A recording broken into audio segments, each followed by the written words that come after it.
दावत media YouTube channel, मोहब्बत का पैगाम, इंसानियत के नाम।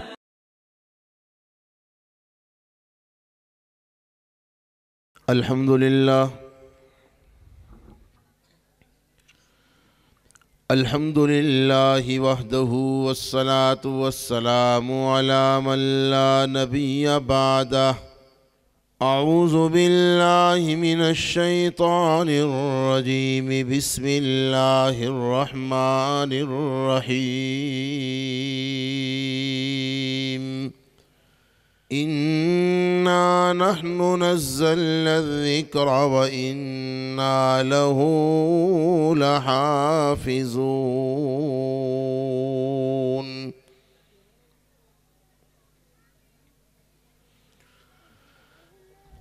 वक़ाल अल्लाहु तबारक व तआला फ़ी मक़ामिन आख़र। इन्नल्लाह यअमुरु बिल-अद्लि वल-इहसानि व ईताइ ज़िल क़ुर्बा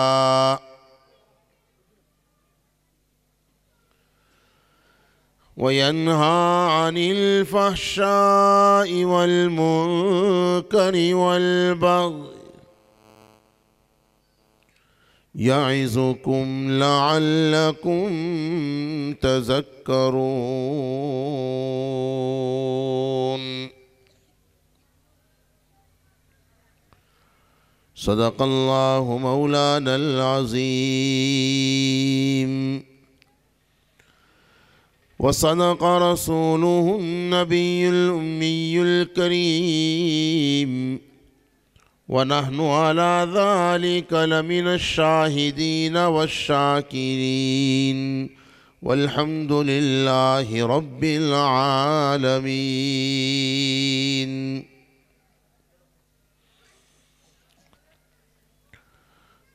सलामुन अला खैरिल अनामि व सय्यिदी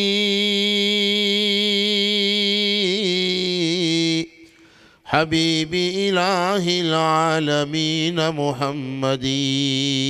भाई प्यार से बोलो सल्लल्लाहु। सारा मजमा बार बार आपको बोलना है जब भी नाम मुबारक आए। क्या बोलोगे? प्यार से सलामुन अला खैरिल अनामि व सय्यिदी हबीबी इलाहिल आलमीन मुहम्मदी बशीरिन नज़ीरिन हाशिमीय्यिम मुकर्रमी अतूफिन रऊफिन मन युसम्मा बि अहमदी। या साहिबल जमाली व या सय्यिदल बशर मिन वजहिकल मुनीर लक़द नव्वरल क़मर। या साहिबल जमाली व या सय्यिदल बशर मिन वजहिकल मुनीर लक़द नव्वरल क़मर। ला युमकिनु सनाउ कमा काना हक़्क़हु बाद अज़ खुदा बुज़ुर्ग तोई क़िस्सा मुख़्तसर। दरूद शरीफ पढ़िए। अल्लाहुम्मा सल्लि अला सय्यिदिना मौलाना मुहम्मद व बारिक वसल्लिम। अल्लाह तबारक व तआला ने इस दुनिया को नापसंद समझने के बावजूद खूबसूरत और मुज़य्यन बनाया है। हालांकि इस दुनिया से अल्लाह को मोहब्बत, बोलो ज़रा बोलो ना भाई, इस दुनिया से अल्लाह को मोहब्बत नहीं है। कुरान कहता है कि अगर मुझे इस दुनिया से मोहब्बत होती ना तो जैसे मैंने आखिरत को तिलकद्दारुल आखिरत नजअलुहा लिल्लज़ीन ला युरीदून उलुव्वन फिल अर्ज़ि वला फसादा। बहुत शानदार ये आयत है जिसका ख़ुलासा ये है कि आखिरत के मज़े, आखिरत की नेमतें, आखिरत की राहतें, आखिरत की लज्जतें और आखिरत की सारी कामयाबियाँ मैंने अपने प्यारों के लिए मखसूस कर रखी है ना। अल्लाह फरमाते हैं, कुरान पाक का ख़ुलासा ये है कि अगर दुनिया भी मुझे महबूब होती, मुझे पसंद होती, तो जैसे आखिरत की नेमतों को मैंने अपने प्यारों के लिए मखसूस किया है, ऐसे ही दुनिया की नेमतों, दुनिया की दौलतों और दुनिया की हुकूमतों और दुनिया की राहतों को भी अपने प्यारों के लिए मखसूस कर देता और अपने नाफरमानों को तो एक घूंट पानी का भी, बोलो भाई, न पिलाता। अब सवाल ये है कि अल्लाह तबारक व तआला ने अपनी नापसंदीदा चीज़ दुनिया को मुज़य्यन क्यों फरमाया?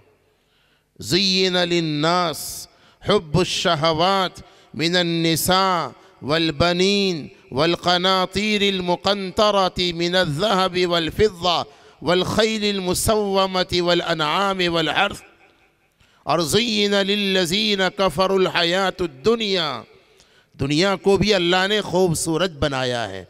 बहुत गौर से भाई सुन रहे हो तो ज़रा हाथ उठाओ, जो सुन रहा है वो हाथ उठाए। बहुत इंशाअल्लाह कुछ काम की बातें अर्ज़ करने की कोशिश करूँगा। और यहाँ पता नहीं कितने सारे अकाबिर, हमारे अकाबिर में से हैं हज़रत मौलाना अताउल्लाह खां साहब दामत बरकातुहुम अलैना, अल्लाह तबारक व तआला इनका साया आतिफत अपनी रज़ा और रहमत के साथ सलामत बाकरामत रखें और उनके उलूम व फ़यूज़ से हम सब को बल्कि सारे आलम को मुस्तफ़ीज़ फरमाए। ज़ोर से भाई, ज़ोर से। और सारे उलमा की हाज़री को बेइंतहा कबूल फरमा ले। इस इदारे को अल्लाह ताला यहाँ के तलबा, यहाँ के उलमा, असातिज़ा, मुंतज़िमीन, मुआविनीन सभी को अल्लाह बेइंतहा कबूल फरमा ले। इन हज़रात की मौजूदगी में पूरी ज़िम्मेदारी के साथ एक बात कहना चाहता हूँ सबसे पहले, उसके बाद अगली बातें इंशाअल्लाह अल्लाह चाहेगा तो। दुनिया को अल्लाह ने इतना खूबसूरत क्यों बनाया है? और उसके खूबसूरत होने की ये चंद दलीलें तो मैंने कुरान के हवालों से इशारतन पेश की, ये उलमा के लिए काफ़ी है। और दूसरी दलील उसके खूबसूरत होने की ये भी तो है कि उसकी इतनी सारी मज़म्मतें, जिसके तुफ़ैल अल्लाह ने दुनिया को बनाया है, उस नबी ने बयान की हुई है ना। और आज तक नबी के वारिसीन से हम दुनिया की मज़म्मतें और उसकी बुराइयों को सुनते आ रहे हैं। उसके बावजूद भी दुनिया के ज़ेब व ज़ीनत में, उसकी रंग रौनक के अंदर अच्छे खासे लोग फंसे हुए नज़र आते हैं कि नहीं नज़र आते हैं? मालूम हुआ कि वाकई दुनिया मुज़य्यन और ख़ूबसूरत चीज़ है। मेरे अज़ीज़ों, दुनिया को अल्लाह ने इसलिए मुज़य्यन बनाया है, उसके कामों की हिकमतों को तो वही जाने। एक हिकमत जो बज़ाहिर समझ में आती है, वल्लाहु आलम, वो ये भी है ताकि दुनिया वाले ये जान लें कि जब अल्लाह तबारक व तआला ने अपने नाफरमानों की जन्नत को इतना खूबसूरत बनाया। भैया इधर ध्यान दीजिए ना भाई, बयान हम कर रहे हैं, कोई और कर रहा है। क्या मुसीबत है, आप बयान सुनना नहीं जानते? तवज्जो इधर रखिए। आपकी तवज्जुहात का असर बयान करने वाले पर होता है और बेतवज्जुही का भी असर होता है।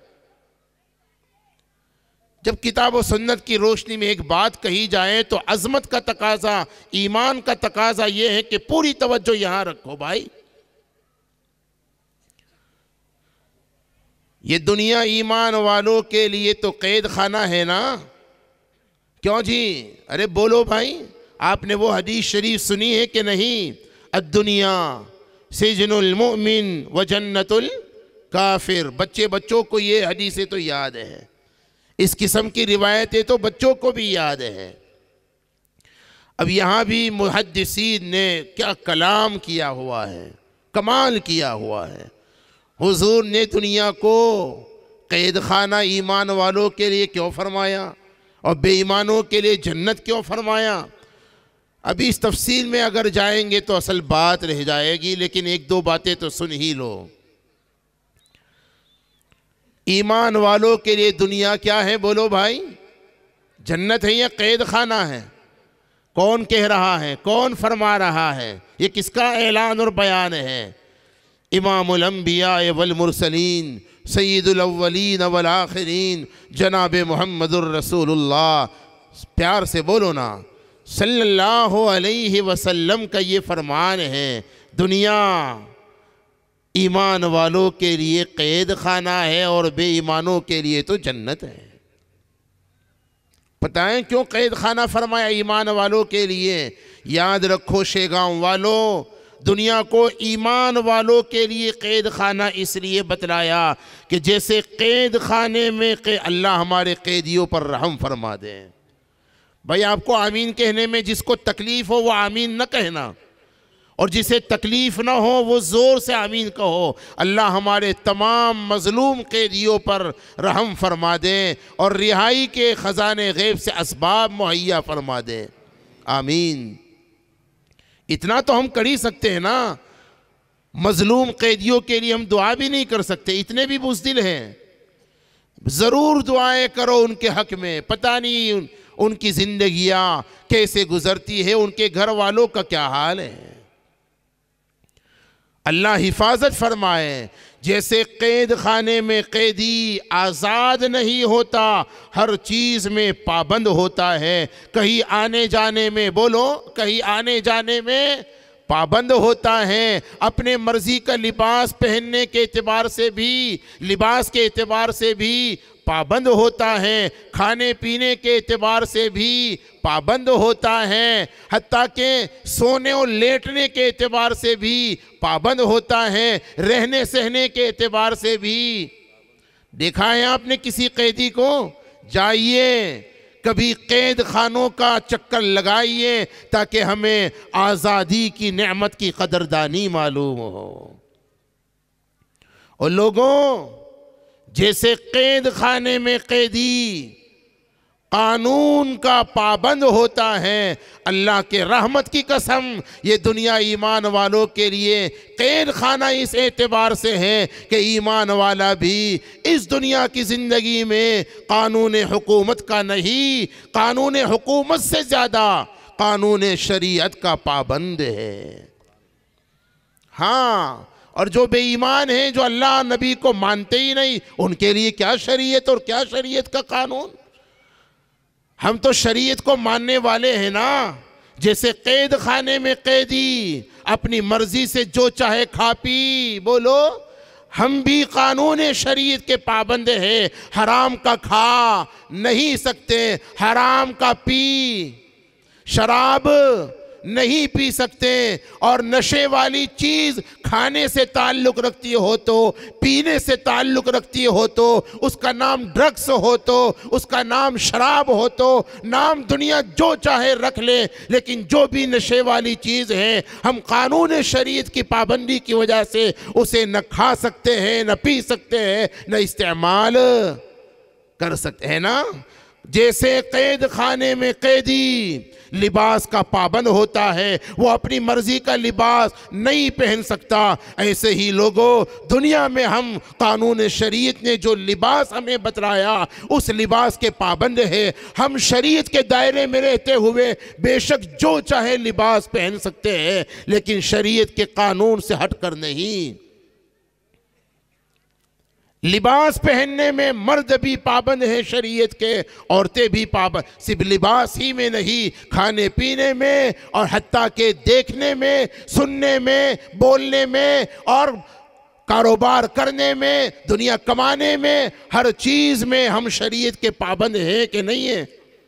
अरे बोलो भाई, हैं कि नहीं हैं? और होना चाहिए कि नहीं होना चाहिए। और लोगों, खुदा की कसम, ये एक बात अगर याद रख ली शेगांव वालों, मेरा ये बयान वसूल है और ये जलसा वसूल है। लोगों, आज दुनिया में मुख्तसर सी जिंदगी है ना, बहुत महदूद, दुनिया फानी है, दुनिया की जिंदगी भी फानी है, कब किसकी जिंदगी की शाम हो जाए कुछ पता नहीं है। मेरे भाइयों, दुनिया की मुख्तसर सी जिंदगी में अगर कानून शरीयत की हमने पाबंदी कर ली तो अल्लाह दो आज़ादियाँ भी किसी पर जमा नहीं करने वाला और दो पाबंदियाँ भी किसी पर जमा करने वाला। बोलते तो हो नहीं भाई, नहीं है। ये नहीं हो सकता कि दुनिया में भी एक बंदा आज़ादी से जिंदगी गुजारे और मरने के बाद भी आज़ादी वाली जिंदगी गुजारे। और ये भी नहीं हो सकता कि दुनिया में भी पाबंद रहे और क़यामत में और आखिरत में भी पाबंद रहे। यहां मुख्तसर सी जिंदगी में कानून शरीयत की पाबंदी अगर कर ली, और अजीब बात, क्या कहूं मैं, अपना मौजू ही रह जाएगा। मुझे अल्लाह की तौफीक से बहुत कुछ कहने का इरादा तो है, लेकिन अल्लाह ने ये बातें जो जुबान पर जारी फरमा दी,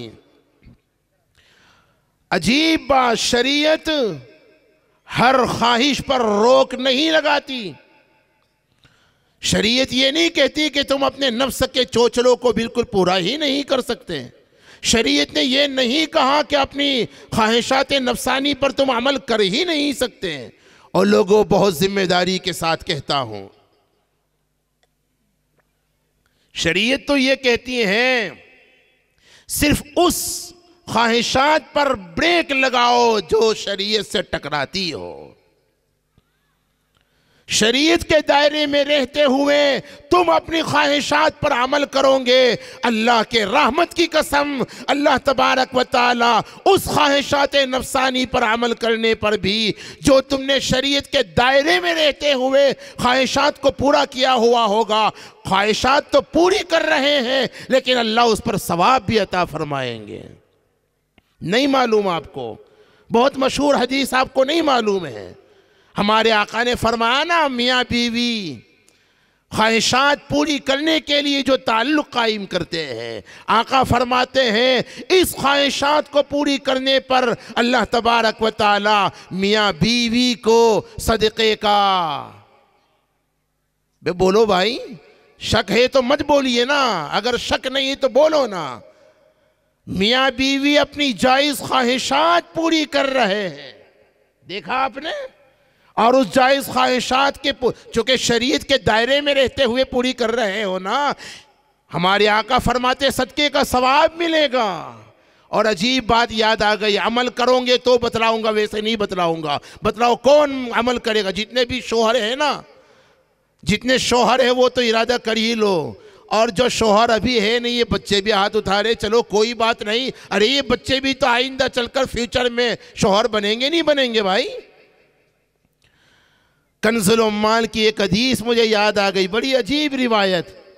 देखो ना, आका ने फरमाया था, सहाबा ने जब ताज्जुब का इजहार किया कि हुजूर मियाँ बीवी अपनी ख्वाहिशात को पूरी कर रहे हैं, वजीफ़े इज़्दिवाजी ताल्लुक़ कायम कर रहे हैं और उसमें उन्हें सवाब मिल रहा है, आका ने क्या फरमाया था, यही ख्वाहिशात को अगर शरीयत से हट करके हराम तरीके से पूरा करता तो गुनाह होता कि नहीं होता? जब हराम तरीके से ख्वाहिशात को पूरा करने पर गुनाह मिलता है तो वो पाकीज़ा शरीयत अल्लाह ने हमें अता फरमाई कि जायज़ तरीके से ख्वाहिशात को पूरा करने पर सवाब। बोलो भाई।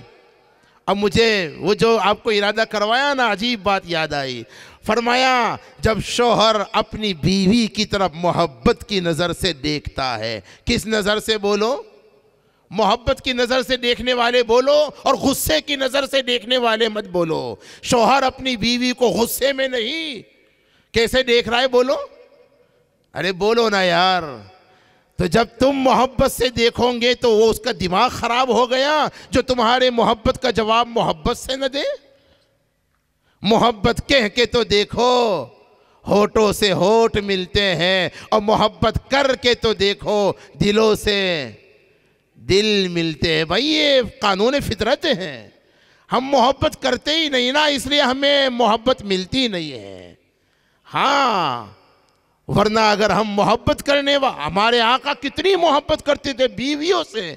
तुम्हें किसने कहा दीन कोई ऐसा खुश्क दीन नहीं है, हमारी शरीयत कोई लूखी सूखी शरीयत नहीं है, हमारी शरीयत ने हमारी ख्वाहिशात की भी रियायत की हुई है।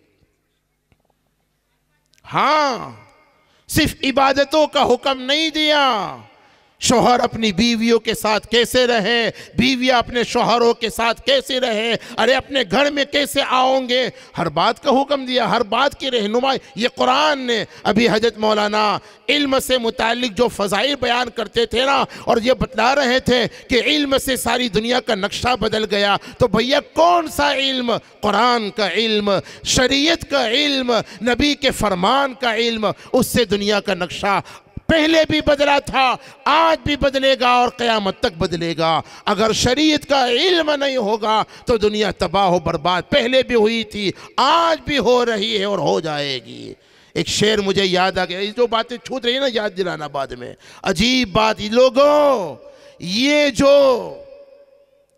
अंग्रेजी चाल, अंग्रेज की नापाक औलाद अंग्रेजी चाल चलते हुए यकसा सिविल कोड को कायम करना चाहती है, अंग्रेज की यह नापाक औलाद, लोगों शरीयत पर आओ, शरीयत को अपनी अमली ज़िंदगी में लाकर अपने अमल से ये साबित करो कि तुम्हारी इस अंग्रेज़ी साजिशों को और चाल को हम कामयाब नहीं होने देंगे। हमारे लिए हमारी शरीयत और उसका कानून हर हाल में काफ़ी है कि नहीं है? बोलो। सच्ची हकीकत है जो मैं कहना चाहता हूं। चराग़े दीन अहमद बुझ रहा है, दौर है अब तर। ये इल्म और इसकी रोशनी ये चराग़े नबवी है, ये चराग बुझने, ये मोहसिन है, ये उलमा इस उम्मत के लोगों, ये तलबा इस उम्मत के मोहसिन हैं जो चिराग नबवी को छोटे छोटे देहातों में भी, छोटे छोटे इलाकों में भी, गरीब इलाकों में भी चिराग नबवी को रोशन रखना चाहते हैं। इनका एहसान मानो, इनका सपोर्ट करो, वरना हकीकत क्या है? आज इस चिराग नबवी को बुझाने की कोशिशें सारी दुनिया में हो रही है कि नहीं हो रही? और वो जो आका ने फरमाया था कि क़यामत से पहले वो ज़माना आएगा, सारी दुनिया का कुफ्र एक हो जाएगा। कितने अफसोस की बात है कि लाखों करोड़ों कंकर के शंकर को मानने वाले कुफ्फार तो एक प्लेटफार्म पर हमारे खिलाफ जमा हो रहे हैं और एक खुदा को मानने वाले मुसलमान एक नहीं। अफसोस की बात है कि नहीं है? आपस के इख्तिलाफ को ख़त्म करो, ये इख्तिलाफ का दौर नहीं है। किताबो सुन्नत पर जमा हो जाओ, कुरानी उसूल पर आ जाओ। मेरे भाइयों, आज सारी दुनिया का कुफ्र इस चिराग नबुव्वत को मिटाने के कोशिश में है। दुनिया की गुमराही ये उसी की नहूसत है। चिरागे दीन अहमद बुझ रहा है, दौर है अब तर, उसी को गर जलाओगे तो होगी रोशनी घर घर, उसी को गर जलाओगे तो होगी रोशनी घर घर। इस चिराग़े मोहम्मदी को हम अपने घरों में जलाएंगे, कहो इंशाअल्लाह। क्या मतलब हुआ? अपने घरों में शरीयत को जिंदा करेंगे। और लोगों, हुकूमत शरीयत के मुताबिक कायम करने के ख्वाब देखते हो, अपने 5 फुट की कायनात पर, अपने 5 फुट के जिस्म पर तो हम शरीयत को नाफिज नहीं कर पा रहे, अपने घर के अंदर में तो हम शरीयत को नाफिज नहीं कर पा रहे, अपने यहाँ की शादियों में तो हम शरीयत पर अमल नहीं कर पा रहे, अपने छोटे से कारोबार और छोटे से दुकान में और छोटी सी फैक्ट्री में तो शरीयत के कानून को लागू नहीं कर पा रहे, और कानून और हुकूमतें और शरीयत के मुताबिक हुकूमतों के ख्वाब देख रहे हैं। पहले हम वो करें जो हमारे बस में है। किसने रोका है हम शरीयत के मुताबिक जिंदगी गुजारे? कौन रोकता है? हम अपने घरों में शरीयत को नाफिज करें, किसने हमें पाबंद किया है इस पर? कोई पाबंद नहीं करता। हम अपने घरों में, अपने जिस्मों में, अपनी ज़ातों पर शरीयत को नाफिज कर सकते हैं, लेकिन कानून शरीयत को हमने समझा नहीं। पाकीज़ा शरीयत है। अजीब बात, देखो ये शरीयत है, हमारे जज्बात की, हमारी ख्वाहिशात की रियायत की हुई है। शरीयत के दायरे में रहते हुए ख्वाहिशात को पूरा करने पर सवाब मिलता है। रिवायतों का खुलासा ये है, हाँ हमने कहा मोहब्बत, हमारे आका कितनी मोहब्बत करते थे अपनी बीवियों से। 11 निकाह किए थे, और हर निकाह अपनी चाहत से नहीं, अल्लाह की हिकमत और मसलहत से किया था, अल्लाह के हुक्म से किया था, और दीन हक की सरबुलंदी के लिए किया था, बेवाओं और बेसहाराओं को सहारा देने के लिए किया था। आका के निकाह की 5 हिकमतों को मुहक्किकीन ने बयान किया है। अभी तो मौका नहीं है, मैंने इशारतन कुछ कहा है। ये हकाइक है, अपनी तरफ से अकीदत में ये बातें नहीं कह रहा, हकीकत है इसलिए कह रहा हूं। 9 बीवियां हर वक्त साथ, हमेशा आखिर में तकरीबन साथ रही थी। हर एक से ऐसी प्यार और मोहब्बत का मामला करते थे आका कि हर बीवी ये सोचती थी कि हमारे आका सबसे ज्यादा मोहब्बत, बोलो बे तुम तो एक वाले ही हो भाई, जिसकी 2 है ना शायद ही कोई वो बहादुर होगा, पूरे मजमे में नहीं, पूरे शेगांव में शायद ही कोई बहादुर होगा जिसकी कितनी हो। अबे कम से कम बोलने तो डर नहीं बोलने से भी डर लग रहा है भाई। अबे कैसे लोग हैं यार, तुम्हारी बीवियां थोड़ा सुनेगी, कम से कम बोलो तो सही, शायद ही कोई बहादुर होगा जिसकी कितनी हो। अगर कोई बहादुर ऐसा है ना, हमारा रवैया ऐसा है, अगर किसी की 2 हो तो हर एक ये तो नहीं समझेगी कि मेरा शौहर मुझी से ज्यादा मोहब्बत करता है। हर एक क्या समझेगी कि दूसरा उसी से, मुझसे तो मोहब्बत ही नहीं है, उसी से ज्यादा मोहब्बत करता है। यहां ये हाल है और वहां वो हाल था। हर बीवी ये समझती थी कि मेरे आका सबसे ज्यादा। बोलोगे तो कुछ सुनाऊंगा ना भाई। बहुत शानदार याद आया मुझे सैयदा आयशा, अभी वो कितने खूबसूरत अंदाज में, बच्चों ने क्या बेहतरीन प्रोग्राम पेश किया, वाह भाई वाह। ये बच्चों के प्रोग्राम असल में पैगाम है। हाँ, बहुत से बेहतरीन पैगामात बच्चे प्रोग्रामों की शक्ल में दे करके गए हैं। हमारे आका जब अपने घर तशरीफ लाते, कभी कभी सैयदा आयशा फरते मोहब्बत में वो अशार पढ़ती थी। सुनना चाहते हो? पे कौन सुनना चाहता है जरा बतलाओ। शाबाश, क्या खूबसूरत अशार है।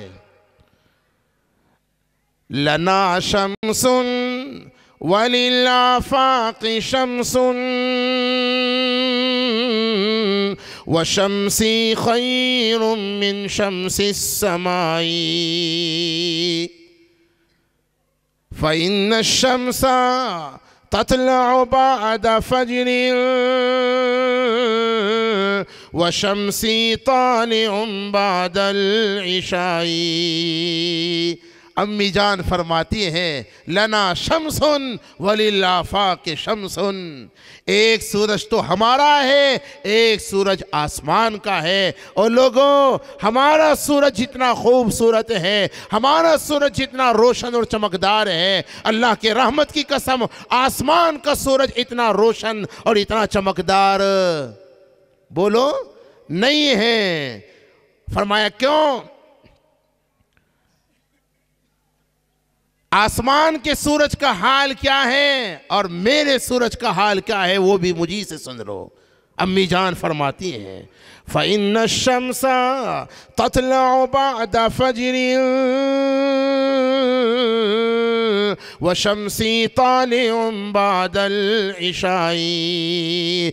आसमान का सूरज तो रोज़ाना सुबह में रोशन ज़रूर होता है, सारी दुनिया को भी रोशन तो ज़रूर करता है, लेकिन शाम होते ही वो सूरज बोलो भाई बोलो डूब जाता है। अल्लाह के रहमत की कसम मेरा जो सूरज है, हमारा जो सूरज है जनाब मोहम्मदुर रसूलुल्लाह सल्लल्लाहु अलैहि वसल्लम की शक्ल में, वो इतना खूबसूरत है, इतना रोशन है कि जब से तुलू हुआ आज तक कभी गुरूब हुआ ही नहीं है। और जब नूरे नबूवत डूब जाएगा, नूरे नबूवत दुनिया से ख़त्म हो जाएगी, खुदा की कसम दुनिया भी खत्म हो जाएगी, कोई माने न माने, यही सच्ची हकीकत है।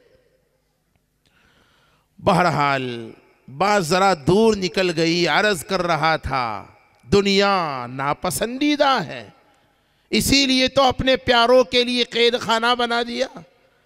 अपने प्यारों को दी नहीं, तकरीबन तो नहीं दी, है ना? वरना कुरान में 25वें पारे में क्या अजीब मजमून बयान किया है। खैर, लेकिन मैं जा रहा हूँ, बात बढ़ जाएगी।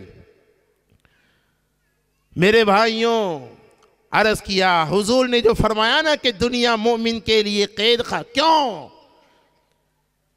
तो जैसे कैद खाना में कैदी कानून का पाबंद होता है, मोमिन भी दुनिया के कैद खाने में कानून शरीयत का पाबंद है। शरीयत के दायरे में रहते हुए जो चाहे खाए पिए, कोई हर्ज नहीं। शरीयत के दायरे में रहते हुए जो चाहे ख्वाहिश को पूरा करे, कोई हर्ज नहीं। अच्छा, वो हदीस तो रह ही गई। वो जो हदीस शरीफ मैंने शौहरों को हाथ उठवाए ना, वो तो आप रह गई भाई, भूल गए। रिवायतों का खुलासा कंजुल उम्माल की रिवायत ये है कि जो शौहर अपनी बीवी को कैसे देखता है, भाई बोलो ज़रा, अरे बोलो यार, मोहब्बत से देखने वाले, अमल करने वाले, बोलो ना भाई, कैसे देखता है? अच्छा, अभी जाते ही अमल पहले कौन करेगा, जरा ईमानदारी से बतलाओ। मैं भी करूंगा इंशाल्लाह। चलिए ना, बोलो ना भाई, कौन अमल करेगा? अच्छा, नमाज भी बाद में पढ़ोगे, पहले जाकर इस पर अमल करोगे? अरे यार, पहले नमाज तो पढ़ना यार, यहाँ नमाज पढ़ना, आराम से खाना वाना खाना, उसके बाद जा कर के जब घर में पहुँचो ना, तो तब अम्मी के सामने भी नहीं, थोड़ा रूम में जा कर के, ठीक है ना भाई? हदीस पाक का खुलासा, जब शौहर अपनी बीवी को मोहब्बत की नज़र से देखता है और बीवी अपने शौहर को, इंशाल्लाह वो भी फिर घबराइए मत।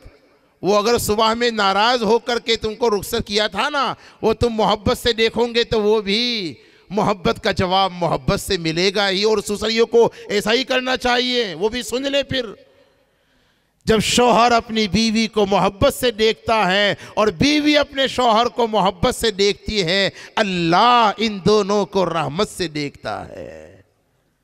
देखा आपने? अब बतलाओ कौन अमल करेगा? माशाल्लाह, अब तो सभी करेंगे भाई। अरे बोलो ना यार, कौन करेगा? सब करोगे ना इंशाल्लाह। खाली इस बात पर ही अमल मत करियो भाई, हर बात पर अमल। जो भी हमसे सुना, बच्चों से सुना, उलमा से सुना, है ना? खैर, अब यह दुनिया सिजनुल मुमिन, इसकी जो और भी जो कलाम किया है उसमें हम नहीं जाते। चले एक बात और बतला देता हूँ, मोमिन के लिए कैद खाना क्यों फरमाया? एक वजह तो बतलाई, कानून की पाबंदी, शरीयत की पाबंदी। आका ने मोमिनीन के लिए दुनिया को कैद खाना इसलिए भी फरमाया है कि भैया कैद खाने में अगर कोई डेंजर मैन हो ना, कोई अंदर ही का उनका अपना, अब तो समझ गए नहीं समझे, अंदर ही का उनका अपना, हमारा अपना नहीं, अंदर ही का उनका, अरे बोलो यार, अंदर ही का उनका अपना अगर जाएगा उसको वीआईपी सहूलतें मिलेगी, लेकिन जेल तो बहरहाल जेल ही है ना। किसी को वीवीआईपी सहूलतें भी अगर जेल में मिले तो भी जेल को वो पसंद करेगा। तो जैसे कैद खाने को कोई समझदार इंसान दिल से पसंद नहीं करता, मोमिन भी, दुनिया भी मोमिन के लिए कैद खाना है, दुनिया भी मोमिन के लिए कैद खाना है, तो मोमिन भी दुनिया को दिल से पसंद, हाँ, उसका दिल मुतवज्जे रहता है दुनिया बनाने वाले की तरफ, उसका दिल मुतवज्जे रहता है आखिरत की तरफ। बहरहाल नापसंदीदगी के बावजूद अल्लाह ने दुनिया को खूबसूरत इसलिए बनाया ताकि दुनिया को मालूम हो जाए कि जब अल्लाह का जेल इतना खूबसूरत है तो अल्लाह ने अपने प्यारों के लिए जो महल बनाया है जन्नत में, वो, अरे बोलो यार, फिर वो जन्नत कितनी खूबसूरत होगी। जब अल्लाह की नापसंदीदा जगह दुनिया अगर खूबसूरत है तो जन्नत तो अल्लाह की पसंदीदा जगह है, वो फिर कितनी खूबसूरत होगी, होगी कि नहीं होगी भाई। उस जन्नत में किसको जाना है, बोलो ना भाई, ऐसे ही चले जाएंगे। उस जन्नत की तैयारी के लिए अल्लाह ने हमें दुनिया में भेजा है, और चूंकि खूबसूरत है ना दुनिया, तो इसलिए अच्छे अच्छे लोग भी दुनिया में आ करके इसके फितने में मुब्तला हो जाते हैं, इसकी रंगीनियों में फंस जाते हैं, जकड़ जाते हैं। तो अल्लाह तबारक व तआला ने फिर करम फरमाया और अपने बंदों को दुनिया की रंगीनियों से, उसके धोखों से निकालने के लिए अल्लाह पाक ने अपनी किताबों को नाजिल फरमाया, ताकि अल्लाह की किताबों से हिदायत पा करके दुनिया के धोखों से अल्लाह के प्यारे बंदे महफूज हो जाए। हर ज़माने में अल्लाह ने अपने बंदों की हिदायत के लिए, दुनिया की ज़लालत से निकालने के लिए किताबें नाजिल फरमाई, और सबसे आखिर में कुरान पाक को नाजिल फरमाया। अब ये कुरान से मुताल्लिक़ कुछ बातें अर्ज़ करनी थी मुझे, लेकिन मैं कोशिश करूँगा कुछ मोटी मोटी बातें अर्ज़ कर दूँ। वो जो आयत करीमा बहुत मुख्तसर है ना, बारहा आपने सुना है, लेकिन अगर हमें कुरान से ताल्लुक़ हो जाए ना, और कुरान से ताल्लुक़ का मतलब ये है कि कुरान से वाबस्तगी इख्तियार कर ली जाए, और कुरान करीम से वाबस्तगी इख्तियार करना कुरान करीम के हुकूक को अदा किए बगैर मुमकिन नहीं है। कुरान से ताल्लुक़ कायम कर लो का क्या मतलब हुआ, यानी हर वक्त जेब में कुरान लेके फिरते रहो। और कुरान से ताल्लुक़ कायम करने का ये मतलब जो रस्मी लोग शरीयत के अहकाम को छोड़कर, शरीयत के अहकामात को छोड़कर समाज की फजूलियात पर अमल करने वाले अपनी शादियों में दुनिया भर के बखेरा खड़ा करते हैं और दुनिया भर की खुराफात करते हैं, लेकिन जब बेटी को रुखसत करने की नौबत आती है तो कुरान के नीचे से उसे गुजार करके रुखसत करते हैं। क्या मजाक बनाया हुआ है। कुरान से ताल्लुक़ कायम करने का ये मतलब है कि जैसे मर्जी आए जिंदगी गुजारो, और रस्मी तौर पर कहीं किसी का इंतकाल हो जाए कुरान पढ़वा लो, रमजान आ जाए कुछ कुरान पढ़ लो, कोई दुकान मकान खरीद लिया ओपनिंग कुरान पाक से पढ़वा लो। किराए के लोग, में ये लफ्ज बोलना तो अच्छा नहीं लगता, इसलिए एक इजमाली तो किराए के कुछ लोगों को बुलवा कर पढ़वा लो। क्या कुरान से ताल्लुक़ कायम करने का ये मतलब है? ओ भाइयों, कुरान से ताल्लुक़ कायम करने का ये मतलब है कि कुरान पाक के जो बड़े 5 हुकूक, कितने बोलते नहीं है, अमल नहीं करना, कुरान पाक के कितने हुकूक? कुरान पर ईमान रखना कि यह अल्लाह का कलाम है, पहला हक। कुरान पर ईमान रखना कि इसकी हर बात बोलो बोलो सच्ची है, हक है, सच है। ईमान बिल कुरान ये पहला हक है। कुरान के कलाम इलाही होने पर तो ईमान है, लेकिन कुरानी अहकाम के हक और सच होने पर अगर ईमान है तो अमली जिंदगी उससे खाली क्यों है? नहीं समझे आप? अब हर बात की वजाहत करने का तो मौका नहीं है ना, इतनी बात बहुत काफी है। काश अगर समझ लेते हम। अगर कुरान हमारी जिंदगी में नहीं है तो भाइयों जो पहला ही हक है ना ईमान बिल कुरान, ये खोखला है, ये दावा। ये जुबानी तो हम कह रहे हैं कि हम कुरान को अल्लाह का कलाम मानते हैं, लेकिन अमली जिंदगी अगर इसके खिलाफ है तो ये दावा बेदलील है। इससे ज्यादा सख्त लफ्ज कहना जरा मुश्किल है। कुरान पाक का चलो ज़िम्नन ये हुकूक भी सुन लो। दूसरा बुनियादी बड़ा हक ये है कि उसे सही बोलो यार, अरे बोलो सही पढ़ा जाए। क्या किया जाए? हाँ, आज मैं आपसे एक दरख्वास्त करूंगा, अगर आप मेरी दरख्वास्त को कबूल कर लो तो करूँ भाई दरख्वास्त? बतलाओ कौन मेरी दरख्वास्त पर अमल करेगा? अल्लाह आपको जज़ाए खैर दे। भाइयों कोशिश करो कोई दिन खाली न जाए जिसमें हम एक पारा नहीं, आधा पारा भी नहीं, एक रुकू भी नहीं, तो एक आयत भी कम से कम हम न पढ़ें। कोई दिन हमारा मोबाइल के बगैर खाली नहीं जाता। तो लोगों, कोई दिन अल्लाह के कुरान की तिलावत के बगैर खाली। बोलो वादा करते हो इंशाअल्लाह? कौन वादा करता है? अच्छा जी, हो सकता है इसमें कुछ ऐसे भी लोग होंगे जो किसी वजह से, मैं नहीं कहता बदकिस्मती से, किसी वजह से बचपन में अनवारुल उलूम में या और भी जाने कौन कौन से मदरसे होंगे, यहाँ भी मदरसों में कुरान की तालीम के मकातिब में नहीं गए थे, जिसकी वजह से उन्हें कुरान पढ़ना आता नहीं है। उसका भी हल बतलाऊं? वे बोलते तो है नहीं। मौलाना अहमदुल्लाह साहब ये तो बोल नहीं रहे भाई, तो मैं कैसे बतलाऊं? अरे बोलो भाई, उसका हल बतलाऊं? दो हल है, अमल करोगे इंशाअल्लाह? ईमानदारी से कौन अमल करेगा? हाँ, तो पहला हल तो ये है कि अगर खुद आप कुरान नहीं पढ़ सकते तो दो काम। कितने काम बोलो ना भाई? आसान है, यकीन मानो पूरी जिम्मेदारी के साथ, लेकिन तू ही न चाहे तो बहाने हजार है। फिर करने वालों के लिए आसान है भाई। अगर खुद किसी वजह से कुरान शरीफ पढ़ना नहीं आता तो वो सीखने की बात तो बात की है, लेकिन फौरी तौर पर जो नकद अमल करना है ना, तो वो ये है कि कम से कम अपनी तरफ से एक बच्चे का खर्चा जो कुरान पढ़ने वाला है अपने जिम्मे ले लीजिए। है इरादा, है हिम्मत? अरे बोलो ना भाई, किसका इरादा? मैं चंदा नहीं कर रहा, लेकिन मैं आपसे इरादा करवा रहा हूं और मौलाना को गवाह बना दूंगा कि भाई जरा देख लो, आप पहचान लेना बाद में। बोलो भाई, है इरादा किसी का? जज़ाकुमुल्लाह। भाई क्या मुश्किल है?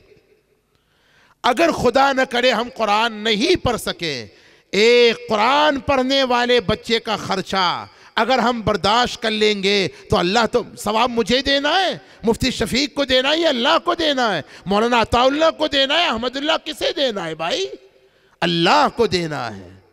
इंशाअल्लाहुल अजीज बच्चा जब तक जिंदा रहेगा और ये बच्चा जब तक कुरान पढ़ता रहेगा, फिर ये बच्चा जितनों को पढ़ाएगा और उसके शागिर्द जब कुरान पढ़ते रहेंगे, सवाब किसको मिलता रहेगा? आपको मिलेगा नहीं मिलेगा? सस्ता सौदा है, महंगा सौदा है? अरे बोलो भाई, करोगे इंशाअल्लाह? अब बतलाओ कौन इरादा करता है? मौलाना सबको जरा, यहाँ नहीं आप वहां देखिए, क्योंकि आपको इनसे काम लेना है और ये आपसे काम लेंगे इंशाअल्लाह। नहीं खैर, नाम तो भाई यार ये वो मुझसे कहेंगे कि आप आइंदा तो इनको बुलाना ही मत, ये तो मुसल्लत ही हो गए। इरादा करवाया तो इन्होंने नाम भी लिखवा लिया। भाई नाम वाम हम नहीं लिखते। बहरहाल मेरे प्यारो, यकीन मानो आपकी भलाई के लिए, समझे ना, इरादा। अच्छा, दूसरा काम ये कर सकते हैं कि अगर कुरान हम पढ़ना नहीं जानते तो सीखें, और सीखने तक कम से कम कुरान पाक को रोजाना सुने। आजकल आसान है, मुश्किल है। हर मोबाइल में, और लोगों गाने मत सुनो, अभी मौका नहीं है। खुदा की कसम, ये गाना कुरान के मुकाबले में बना है। चलिए सुन ले। आका जब कुरान पढ़ते थे ना, कुरान तो कुरान है भाई, कुरान को जब अच्छी तरह से पढ़ा जाए ना, पढ़ने वाले का दिल भी साफ सुथरा हो, जुबान भी बेहतरीन हो, तो फिर क्या कहना। और कुरान जब साहिब कुरान अगर पढ़ते हो, जनाब मोहम्मदुर रसूलुल्लाह सल्लल्लाहु, तो फिर तो क्या कहना। अब्दुल्ला इब्ने रवाहा के वो अशार बुखारी में मौजूद है। हमारे आका जब कुरान पढ़ते थे ना, तो कुरान से दिल कैसे मुतासिर होते थे। सख्त दुश्मनियां करने वाले आका से कुरान सुनकर कुर्बान हो गए। दोस्त नहीं, दुश्मन दोस्त नहीं, बल्कि कुरान सुनकर के, बोलो भाई, कुर्बान हो गए। चूंकि आका के कुरान में, आका की जुबान में अल्लाह ने जो तासीर रखी थी। वफीना रसूलुल्लाही यतलू किताबहू इज़न शक्का मारूफुम मिनल फज्र सातिउन। हमारे आका जब कुरान पढ़ते थे, रातों की तन्हाइयों में, अल्लाह के हुजूर नमाजों में जब कुरान पढ़ते थे ना, तो मुझे इब्ने कसीर रहमतुल्लाह अलैह ने वो जो किस्सा लिखा है, अबू जहल, अखनक इब्ने शुरैक और अबू सुफियान गालिबन, ये तीन बड़े बड़े लीडर और सरदार थे। दिन भर आका की मुखालिफतें करते थे, लेकिन आका रातों की तन्हाइयों में अल्लाह के हुजूर हरम काबा में नमाजों में खड़े होकर जब कुरान पढ़ते थे, तो ये दिन में मुखालिफत करने वाले छुप छुप करके आका से कुरान को सुनने के लिए जमा हो जाते थे। 3 दिनों तक वो बात पेश आई। उधर अबू जहल निकला जब आका की नमाज खत्म हुई, उधर अखनक इब्ने शुरैक, उधर तीसरा सरदार निकला, तीनों जमा हो गए। अबे यहां तू कैसे? हर एक की पोल पकड़ी गई। अरे यार, वो मोहम्मद कुरान पढ़ते ना, जरा मजा आता है। हुजूर के कुरान सुनने के लिए दिलों में दुश्मनियां छुपी होने के बावजूद जमा हो जाते थे हदीस में। और कई लोग आका से कुरान सुनकर के कुर्बान हुए हैं, मुसलमान हुए हैं। कई वाक़यात, उमर फारूक का वाक़या तो आपने सुना ही है। हजरत अबू हुरैरा के कबीले के सरदार तुफैल इब्ने अमर दोसी, उनका वाक़या बड़ा मशहूर। हुजूर से कुरान सुनकर, और लोगों, इंसान तो इंसान, अल्लाह के रहमत की कसम है, हुजूर से कुरान को जब जिन्नातों ने सुना तो जिन्नात भी मुसलमान हो गए। इन्ना समिअना कुरानन अजबा यहदी इलर रुश्दी फआमन्ना भी, कुरान में मौजूद है। गाना मैं इस पर कह रहा था, कुरान के मुकाबले में बनाए, वो कैसे? हुजूर के कुरान से लोग जब मुतासिर होकर ईमान में आते थे, तो बड़े बड़े गुरघंटाल, उस जमाने के कारून और फिरौन और अबू जहल, इन्होंने हुजूर के कुरान के असरात को ख़त्म करने के लिए एक प्लानिंग किया। 3 तरह के प्लानिंग किए थे। एक ही बतलाता हूं, अब हर बात तो थोड़ा आज के मजमे में हो जाएगी ख़त्म। एक प्लान उनका ये था कि जहां हुजूर कुरान पढ़े वहां जमा होकर के कुछ लोग मुतय्यन किए थे कि जहां हुजूर कुरान पढ़े हमको वहां जमा हो जाना है, और वहां जाकर शोर करना है, और जोर जोर से गाने वालियों से, नाचने वालियों से नाच गाना करवाना है। चुनांचे बाकायदा इसके मुताबिक, इस प्लानिंग के मुताबिक उन्होंने अमल किया और वो कहते थे, उनकी बातों को कुरान ने नकल किया। कुरान पाक में फरमाया, वक़ालल्लज़ीना कफ़रू ला तस्मऊ लिहाज़ल क़ुरआन ला तस्मऊ लिहाज़ल क़ुरआन वल्ग़ौ फ़ीहि लअल्लकुम तग़लिबून।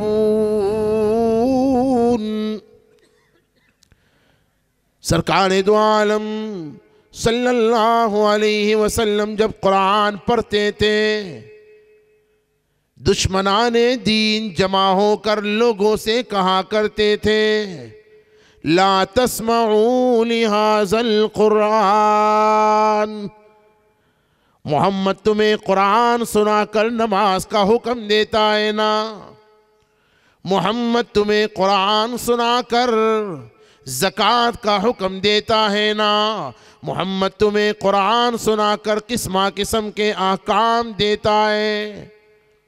आओ हम तुम्हें कुरान से ज़्यादा अच्छी चीज़ उनके गुमान के मुताबिक हम तुम्हें सुनाए, गाना सुनाए, तुम्हें सिर्फ सुनना है, अमल कुछ नहीं करना। वो जो है ना सूरे लुक़मान की शुरू में, वमिनन्नासि मन यश्तरी लहवल हदीस, इसके शाने नुज़ूल में लिखा है कि बाकायदा कुरान के मुकाबले में मुशरिकीन मक्का का एक मनहूस सरदार, उसका नाम भी लिखा हुआ है, ऐसे मनहूसों का नाम लेने की जरूरत नहीं है, मुल्क शाम से या किसी और जगह से बहुत ही ज्यादा खूबसूरत गाने वाली को मक्का खरीद कर, भारी कीमत देकर खरीद करके लाया और लोगों से कहता था कि लोगों, मोहम्मद का कुरान न सुनो, आओ मेरी इस बानी से उस गाना सुनो। भाइयों, हमने कहा ना, जैसे कानून का पाबंद होता है कैद खाने में कैदी, दुनिया हमारे लिए कैद खाना है, हम कानून शरीयत के पाबंद हैं। हम सुनने में भी पाबंद है शरीयत के, वही सुनेंगे जो शरीयत ने इजाजत दी है, वो नहीं सुनेंगे जिससे शरीयत ने रोका है। गाने न सुनो, क्या सुनो? बोलो अल्लाह का, बोलो यार, अल्लाह का कुरान सुनो। ये कह रहा था अगर कुरान पढ़ना नहीं आता तो कुरान पढ़ने वालों का खर्चा, उनकी कफालत अपने जिम्मे ले लो। और दूसरा काम हमने कहा, अगर कुरान पढ़ना नहीं आता तो कोशिश करो कोई दिन हमारा खाली न जाए जिसमें हम अगर कुरान पढ़ नहीं सकते तो कम से कम किसी बेहतरीन कारी से कुरान को हम सुनेंगे। कहो ना इंशाअल्लाह। अब एक हदीस शरीफ सुनाता हूँ, गालिबन तबरानी में और फ़ज़ाइल कुरान में भी हज़रत शेख ने उसको लिखा है, हमने उसकी तहकीक भी की हुई अल्हम्दुलिल्लाह। उस रिवायत का खुलासा ये है, अजीब बात, कि कुरान पाक को पढ़ने पर जो अजर सवाब अल्लाह ने मुतय्यन किया हुआ है, उसका डबल अजर सवाब अल्लाह तबारक व तआला उस शख्स को अता फरमाएंगे जो कुरान को अज़मत के साथ पढ़ता नहीं बल्कि, बोलो भाई, सब बोलो, सुनता है। कुरान को पढ़ना तो सवाब है ही, कुरान को सुनना भी सवाब है। बल्कि जो रिवायत का खुलासा हवाला मैंने पेश किया उससे तो मालूम हुआ पढ़ने से ज्यादा सवाब, डबल सवाब किसका है? सुनने का है। उसकी हिकमत पता है? कुरान पढ़ना नफली इबादत में अफजल तरीन अमल है, लेकिन कुरान अगर पढ़ा जाए, इज़ा क़ुरिअल कुरान फ़स्तमिऊ लहू व अन्सितू लअल्लकुम तुरहमून, तो कुरान को सुनना वाजिब है, नफल के मुकाबले में वाजिब का सवाब ज़्यादा है। खैर, अब इसका ये मतलब नहीं है कि चलो अच्छा है यार, पढ़ने की झंझट ख़त्म, बस अब सुनते रहने का अपने, नहीं, पढ़ना भी है और सुनना भी है। और जो पढ़ नहीं सकते सीखने तक वो कम से कम सुनने का एहतिमाम करेंगे इंशाअल्लाह। बहरहाल मेरे अजीज़ों, कुरान पाक से ताल्लुक़ कायम करने के लिए हमने अर्ज़ किया, पता नहीं कहाँ कहाँ बढ़ गए और बात कहाँ कहाँ फैल गई, लेकिन अल्लाह से ये मांग कर बैठे थे कि अल्लाह कुछ ऐसी बातें कहलवा दे जो हम सब के लिए मुफीद हो। कुरान से वाबस्तगी और ताल्लुक़ कायम करने के लिए उसके हुकूक़ को अदा करना ज़रूरी है। हमने कहा उसके जो 5 बुनियादी हुकूक़ हैं, पहला बुनियादी हक़ कुरान करीम पर ईमान लाना, उसकी तफसील भी बतलाई। दूसरा बुनियादी हक़ कुरान पाक को सही सही पढ़ना। तीसरा बुनियादी हक़ कुरान पाक के मैसेज को समझना, उसका इल्म हासिल करना। चौथा बुनियादी हक़ कुरान करीम के अहकाम पर अमल करना। और 5वां बुनियादी बड़ा हक़ ये है कि अपनी हैसियत के मुताबिक कुरान के मैसेज को और पैगाम को अपने कौलो अमल से आम करना। कुरान से कामिल और मुकम्मल वाबस्तगी इख्तियार अगर हम कर लें तो फिर कामयाबी हमारे कदमों को चूम सकती है। बहरहाल मुझे अर्ज़ तो और भी बहुत कुछ करना था, लेकिन आप भी माशाल्लाह एक लंबे वक्त से बैठे हुए हैं, इसलिए बात को ज़्यादा तूल देना नहीं चाहता। मैं अर्ज़ ये कर रहा था, ये जो अल्लाह पाक ने कुरान में इन्ना नहनु नज़्ज़लना ज़िक्र, हमने कुरान को, ज़िक्र से मुराद कुरान है। कुरान करीम के अंदर ख़ुद कुरान करीम के मशहूर 5 नाम है, उसमें एक नाम ज़िक्र भी है। कुरान को ज़िक्र क्यों कहते हैं और दूसरे 4 नाम क्या है वो भी तफसीलात है उसकी। लेकिन मैं ये सब बातें अपनी खुदा नखास्ता इल्मियत बगाड़ने के लिए, अल्लाह मुझे माफ़ फरमाए, अपनी इल्मियत बगाड़ना नहीं चाहते भाइयों, बतलाना ये चाहते हैं कुरान का दस्तरखान बड़ा वसी है। शौक़ पैदा कर लो अपने अंदर, फिर इन उलमा के खुशामदें करो कुरान समझने के लिए, सीखने के लिए, सुनने के लिए, उसके मैसेज को समझने के लिए।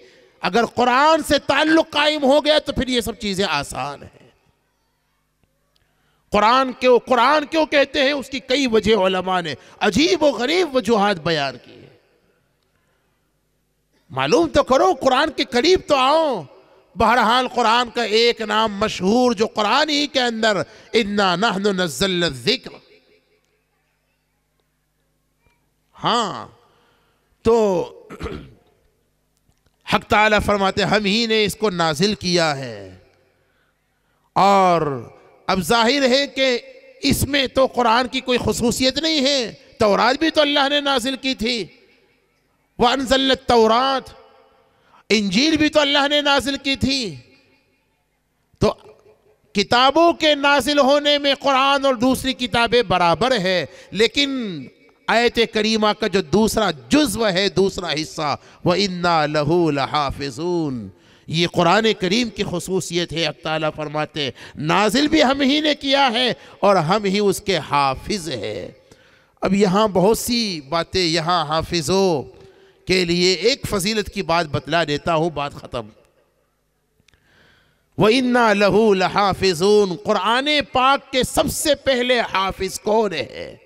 कुरान की इस आयत से साबित हुआ कि कुरान पाक के सबसे पहले हाफिज़, बोलो ना भाई, घबरा रहे हो कि यार अपना जवाब उल्टा होगा, तो मैं थोड़ा पकड़ करूँगा आपको बतलाऊँगा कि भाई ये जवाब नहीं है। कुरान का सबसे पहले हाफिज़ कौन है? अल्लाह है ना। असल हाफिज़ तो अल्लाह ही है, खुद अल्लाह फरमाते हैं, हाँ व इन्ना लहू लहाफ़िज़ून, असल हाफिज़ भी अल्लाह है, असल आलिम भी, बोलो भाई, अल्लाह ही है, असल मौलाना भी। हाँ, अब तो मौलाना अहमदुल्लाह, मौलाना आता, अरे असल मौलाना तो आपको नहीं मालूम? कुरान में कई जगह पर अल्लाह के लिए मौलाना, अंता मौलाना है ना, सूरह बकरा की आखिर के अंदर, और कुल लन युसीबना इल्ला मा कतबल्लाहु लना हुआ। ये हाफिजों को बतलाओ भाई, बतलाइए, हुआ मौलाना। असल हाफिज अल्लाह है, असल मौलाना अल्लाह है, असल मुफ्ती भी। वयस्तफ्तूनक फिन्निसा कुलिल्लाहु, देखिए इनको मौलाना अल्लाह की नियाबत की वजह से, इनको हाफिज साहब अल्लाह की नियाबत की वजह से कहा जाता है। असल हाफिज तो अल्लाह थे, अल्लाह ने जाहिरी असबाब के तहत छोटे छोटे वो मासूम बच्चे जिनको अपनी ज़ात संभालते नहीं आती, अल्लाह ने अपनी कुदरत का करिश्मा इनसे यूँ जाहिर करवा दिया अपने अजीम तरीन वो कुरान कि अगर अल्लाह पाक पहाड़ों पर नाजिल करते पहाड़ रेजा रेजा हो जाते। लौ अनज़लना हाज़ल कुरान अला जबल लरअयतहु खाशिअम मुतसद्दिअम मिन खश्यतिल्लाह, जिसका बोझ पहाड़ तक बड़े बड़े पहाड़ बर्दाश्त न कर सके, अल्लाह तबारक व तआला ने ऐसे कुरान की हिफाजत के लिए मासूम बच्चों को मुंतखब कर दिया। इनकी अजमत के लिए इतनी बात काफ़ी नहीं है। और मैं तो कहा करता हूँ आखिरी बात बस, ओ भाइयों कुरान से पूछो, आओ कुरान के दामन में आओ, कुरान को मालूम करो। तो कुरान ने उस वादी को जहां मूसा कलीमुल्लाह ने अल्लाह से कलाम किया था, कुरान ने उस वादी को मुकद्दस फरमाया, इन्नका बिल वादिल मुकद्दस तुआ। और लोगों, जब वो वादी मुकद्दस है जहां हजरत मूसा ने अल्लाह से कलाम किया था, तो इन हाफिजों के सीने कैसे मुकद्दस नहीं हो सकते जिनके सीनों में अल्लाह का पूरा कलाम महफूज है। हाँ, इनकी कदर करो। अल्लाह तबारक व तआला इन हाफिजों को भी, और अल्लाह ने अपने करम से हमारे किसी कमाल के बगैर हमें भी ये नेमत से नवाजा है। अल्लाह हमें इन नेमतों की कदरदानी की तौफीक अता फरमाए। और बहुत तन्हाइयों में अल्लाह से ये मांगो, अल्लाहुम्मा इन्ना नऊज़ु बिका मिन ज़वाल निअमतिक व तहव्वुल आफियतिक व फुजात निक़मतिक व जमीअ सक़तिक। अल्लाह बड़ी बड़ी ज़ाहिरी बातिनी अस्बग़ा अलैकुम निअमहु ज़ाहिरतन व बातिना, हमें तो पता नहीं कितनी कितनी नेमतों से नवाजा। अल्लाह इसकी नाकदरी से हमारी हिफाजत फरमा, और नाकदरी पर कहीं ज़वाल नेमत का मामला हमारे साथ मत कीजिए। अल्लाह ताला हम सबको अपनी तमाम नेमतों की कदरदानी की तौफीक अता फरमाए, हम सबको ऐसा बना दे कि हम उसे पसंद आ जाए। आमीन व आखिर दावाना अनिल हम्दुलिल्लाहि रब्बिल आलमीन। दावत मीडिया यूट्यूब चैनल, मोहब्बत का पैगाम, इंसानियत के नाम।